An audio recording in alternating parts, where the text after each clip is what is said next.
man mi sa akong bana. Pero, na ako'y laing lalaki nga ginapantasya. Oh no!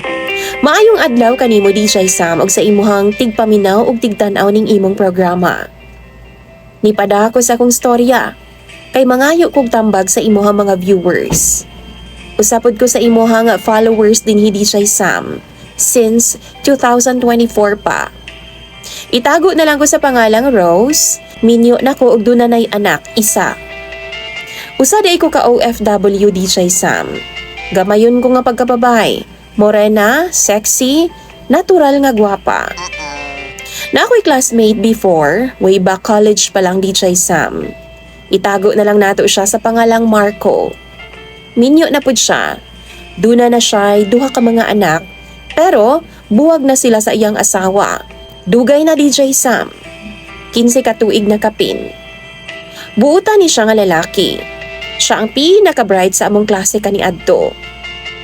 Bisan gani sa tibuok campus DJ Sam. Tangkad di siya, pution, gwapo ug ayos kay siya manamit. Maong di jud kalikayan nga maibog ko sa iyaha. Government employee ni siya before, then nagnegosyo na siya karon. Kaila na jud mi ani, pero di misuod pagka-college.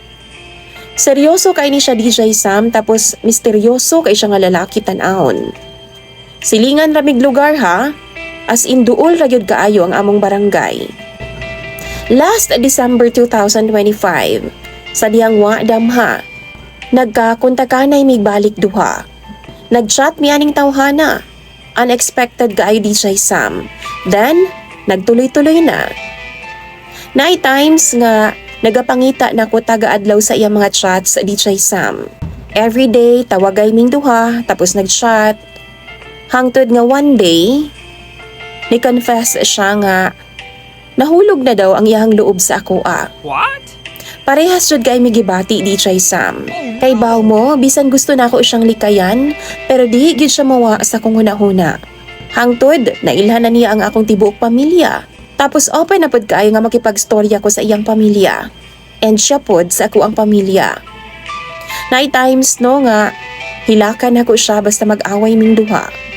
Sige mi og pulaw tagagabi DJ Sam. Ang tinuod ana no, okay rami sa akong bana hawa, may problema. Buo gihapon ang among pamilya.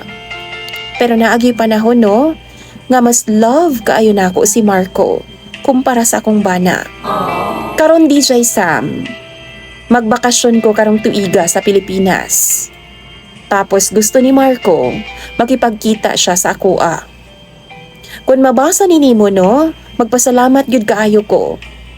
Kay makapangayo kong tambag sa imong mga viewers, ug andam pud kong maminaw sa inyong mga tambag. Naglibog jud ko sa akong angayng buhaton. Naglibog pud ko kung unsay nahitabo karon sa akong kinabuhi. Makikita ba ko ni Marco? O nganong ingon ani man, paminaw na ako mas gihigugma na ako siya kaysa sa ako ang bana. Seriously? Basahon na ako na tanang advice ninyo sa comment section. God bless sa inyong tanan. Imong sender DJ Sam og follower, Rose.